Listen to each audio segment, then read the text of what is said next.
Chapter 12.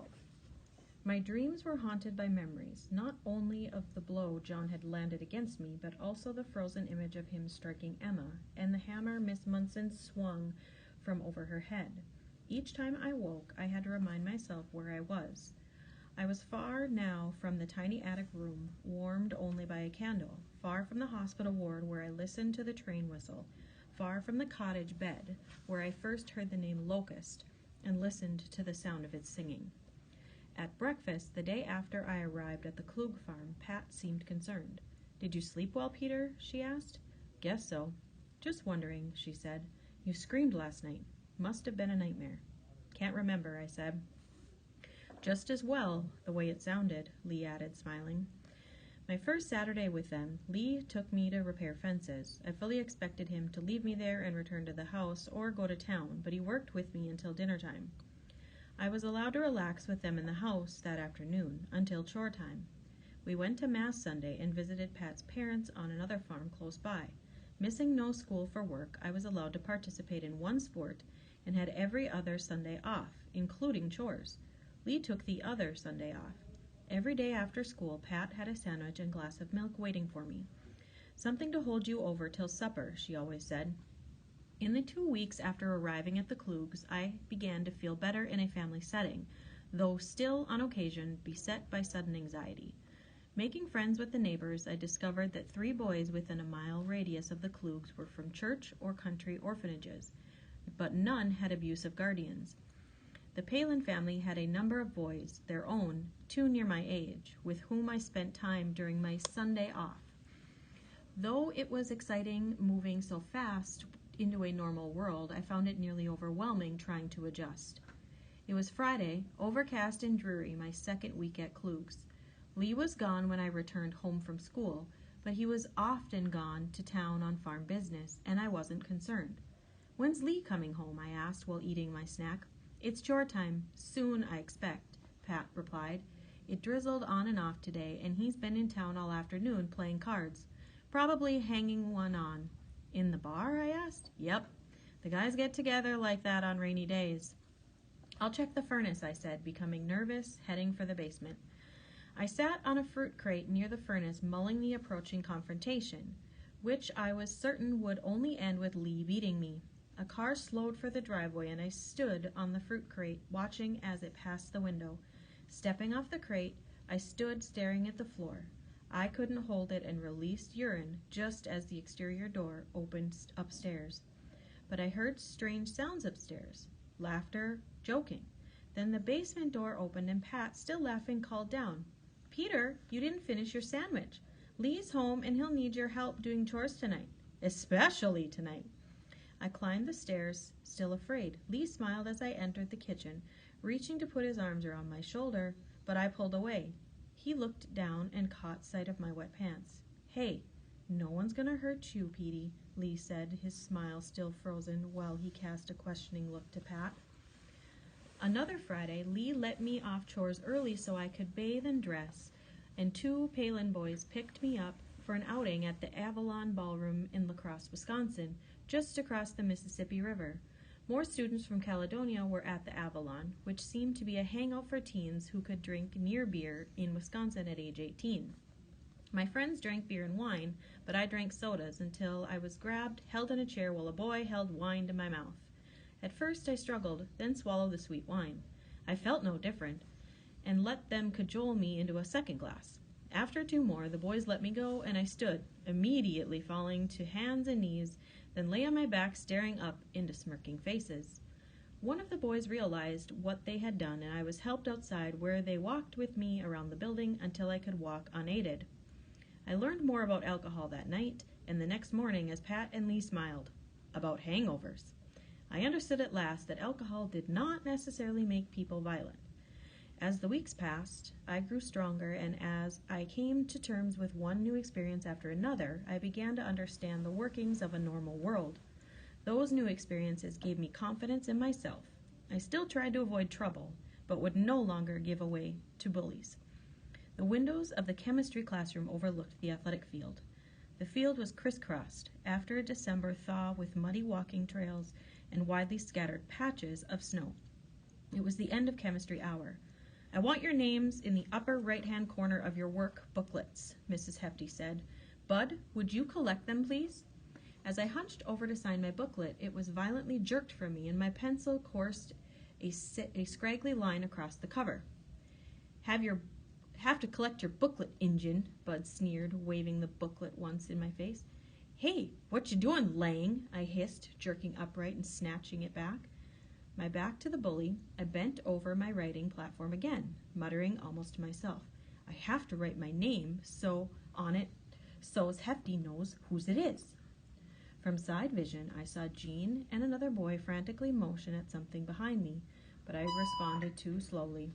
Shoved hard in my back, I fell horizontally atop my own chair desk, which tipped, carrying me into Jean and the other boy. We tumbled first into each other, then into the wall before sprawling on the floor. Jean was at the bottom of the pile. I was on top, only ruffled and quickly rolled off as Bud aimed a kick at me. "Son of a bitch," I shouted, ducking the kick. "Bud Lang, that was uncalled for," Mrs. Hefty shouted. "I see it's time for you to visit Mr. Collins again." Our principal was a fair woman and strict, but Bud sassed her terribly, it was said. When misbehaving, he was referred immediately to Mr. Collins, superintendent of schools, with an office in the high school building. He might have played college football, was tall enough to have played basketball, and he walked light-footed with long arm swings. Talking softly during disciplinary sessions, he had the full attention of those brought to his office. As we filed out of the classroom, Bud sidled alongside and jostled me roughly into the doorframe, hissing, "I'll see you behind the school at lunch hour, squirt, unless you're yaller." At noon, I ignored the threat, going as usual to study hall, where friends and I talked about Bud. "He thinks no one will help you," Jean reminded me, "especially since you left the Schlouses. Take you being Indian and all, he thinks someone will give him a medal or something for putting you in the hospital. But you said he bullies other kids too. He takes his points where he can. He thinks everyone hates Indians, which ain't true, and that others will praise him for beating you, that kind of thing." "I know, but I wish he'd pick on the football players," I muttered. "He's not that stupid," Jean said. "He knows enough to protect his own skin." "Suppose I could carry a knife or something," I said, scanning the study hall. A dozen boys and girls studied quietly, and a teacher sat at the monitor's desk. I frowned as Bud suddenly appeared in the doorway, glowing with anticipation. "You ready?" he hissed. His manner said he wanted to do me proper. Others looked up, and the study monitor seemed annoyed. "You can't make me fight," I said, loud enough so the others could hear. "Then you're yaller," Bud yelled. By now it seemed everybody stared. Glancing around at expectant faces, I closed my books and stood. "I'm coming," I said half under my breath. "He'll kill you," Jean said, tugging at my sweater sleeve. "Maybe," I said and shrugged. "Would you fight him? You're stronger than me." "Tell Klugs," Terry whispered across the table. "Maybe they'll talk to Bud's pa." I took 50 cents from my pocket. "Could you watch my books and hold my money?" "Okay, but I'm coming too," Jean said. I didn't know how to avoid such confrontations, so I just followed Bud. As I followed, Miss Munson or Mr. Beatty during punishment sessions. Others followed me, creating an unusual entourage making its way behind the school building. Swaggering in the lead, Bud was pumped with confidence, sure that the beating he was about to deliver would have admiring witnesses. It didn't matter to him that he was older, stouter, and much heavier than me, that two of me could all but hide in his shadow. I squared off to Bud and squinted aside at Jean, Terry, and other students. I knew then Kathy. Strangely, I assumed at state school, slapping postures, arms by my side, staring at Bud's shoulder. "You can call this off any time you want," Bud said, "if you're yaller." "I'm not calling it off," I replied, without lifting my arms. Suddenly, I was struck on the side of my face and knocked stunned to the ground. Propping on my elbows, I tried to understand what got me into that crazy mess in the first place. I had done nothing to Bud since arriving at Caledonia High except avoid him. Lying there a moment also gave me time to decide whether a fight with Bud was worth anything. He had a powerful jab, and I wasn't eager for another. Glancing again at Kathy only yards away, I surged with disgust for allowing Bud to humiliate me. She leaned forward, a hand on her mouth and an "oh my God" look on her face. I wanted to change that. Bud stood over me, like Mr. Beatty in the garden, legs apart in a stance of victory. His sneer said it was easier than he hoped. I charged and swung, but was thrown down and kicked. Bud was just too heavy to manhandle. I would have to find a way around his bulk. He grabbed my sweater, tearing it to shreds as I twisted in his grasp. Grabbing his shirt, I kept much of it in my grasp as I was thrown to the ground. Bud kicked my ribs, nearly knocking the wind out of me. In a fluke, I bounced on my back, thrusting desperately upward with my legs. My shoe struck something hard that gave way with a crunch. Bud squealed in pain, reeling backward. My shoe had violently snapped his head back, splitting his lip and bloodying his nose. After further exchange of fists and shoes, during which he hung back more, I used my legs and feet more than fists. Bud suddenly became more cautious, and I had more time to plan and execute moves. Swiftly and accurately, I lashed out with my feet, hitting his shins, arms, and chest. All that walking to the school bus and hiking the bluffs at Rushford had done it. Bud feinted, backed off, feinted again, mostly for the benefit of the onlookers. I stood, followed him until he feinted, then quickly fell backward, lashing a shoe square in his chest, then sent him reeling back. If Bud's arms were longer than mine, my legs were stronger than his, and with good extension. Suddenly a voice called from an office window, "You two, in my office immediately!" It was Mr. Collins. The spectators scattered. Bud was bent, bleeding from his nose and spitting blood. I was flushed from fighting, my ribs were sore, my face had a bruise, and my nose dripped slowly. I walked alongside Bud toward the school. Later, I would learn that Bud had lost at least one of his teeth. "You're lucky he stopped us," Bud wheezed. I paused. "Want to continue?" Thought I was tiring. My confidence had been given another boost. "We'd be expelled," Bud said. He didn't look at me, and his voice had lost its superior tone. Mrs. Hefty came out as we entered Mr. Collins' office. Standing before Mr. Collins' desk, I was shirtless, with a shred of sweater draped over my shoulder. Bud's shoulder strap underwear was intact, but covered with muddy shoe prints. "The rules are clear. No fighting on school property," Mr. Collins said. "If I hear of more fighting from either of you, I will have no choice but to expel you. Is that clear?" He looked from Bud to me, then back to Bud. I nodded in agreement, though Bud looked out the window. "Bud, Mrs. Hefty tells me you provoked the fight in chemistry class. Is that right?" Bud did not reply, but grunted something non-committal. Mr. Collins looked at me. "Even if you didn't start it, you can't fight on school property. You have also violated rules. If Bud bothered you, you should have walked away or told someone." He sighed, stood, and walked around the desk, towering over us. Bud stepped back, but I had nothing to fear from Mr. Collins, so I stood my ground. "You can't attend school looking like that. You're both excused for the afternoon." Bud left immediately, and I waited in the office for Pat to pick me up. I felt awkward the day after the fight and quietly read at my desk before opening bell. A girl entered, approached my desk from behind, and whispered in my ear, "Good going, Pete." Her hand touched my shoulder as she passed. Then Kathy came in from her classroom just to say something. I blushed and was further embarrassed when boys entered, patted my shoulder, and said good things before moving on. It seemed everyone knew about the fight.